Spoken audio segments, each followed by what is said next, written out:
All right, so this is a short video showing you how to do your climate section on the story map project. So when you log in, what you want to do is go to content and you want to find your web map. So you notice here it says web map, not story map. So we're going to click on our web map and click on the little picture that opens up your map.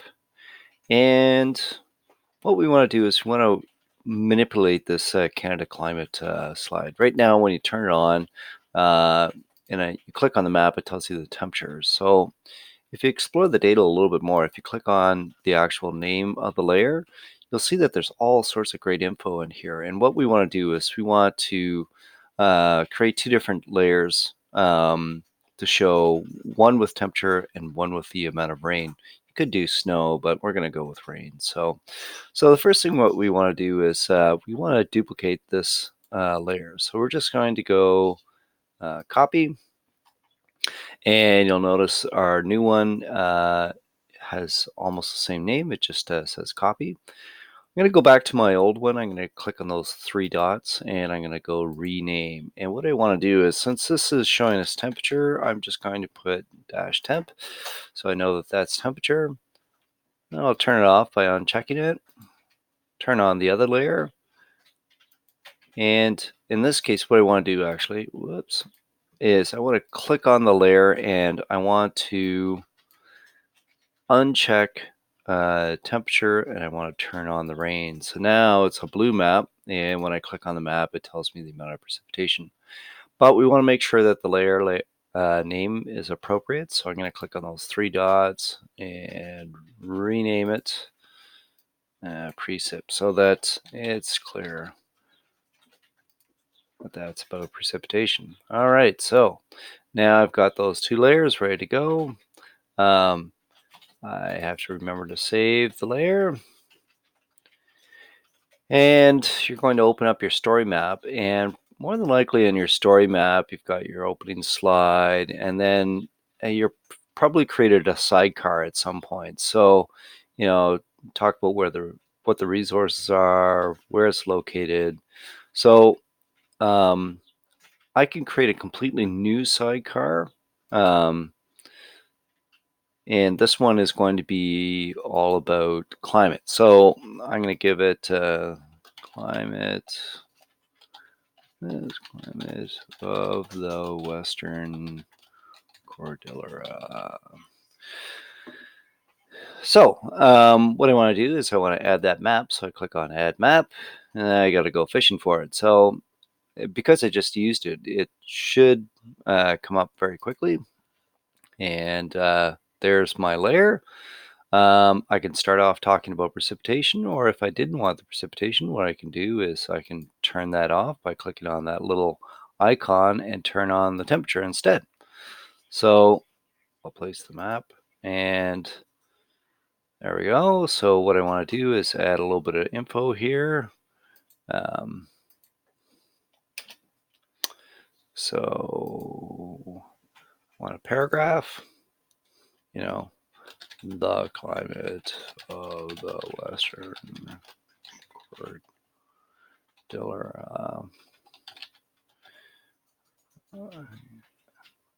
is, and what you want to tell me about is, well, take a look at the Western Cordillera. You can click on the map. You can say, well, it ranges from an annual mean temperature of 2.97 degrees to about -1. It's not a lot of variation there. And you can tell me about the amount of precipitation. And what we also want to do is include an image of the climate graph. So let's pick a city. So let's see, Prince George. I think Prince George is along the coast of George, BC. So if you take a look at the map here, Prince George is right about there. So, it's an interesting place. So let's get a climate graph. Prince George. And you have to be careful when you're looking at the climate graphs. I don't like these green ones. That's not really representative.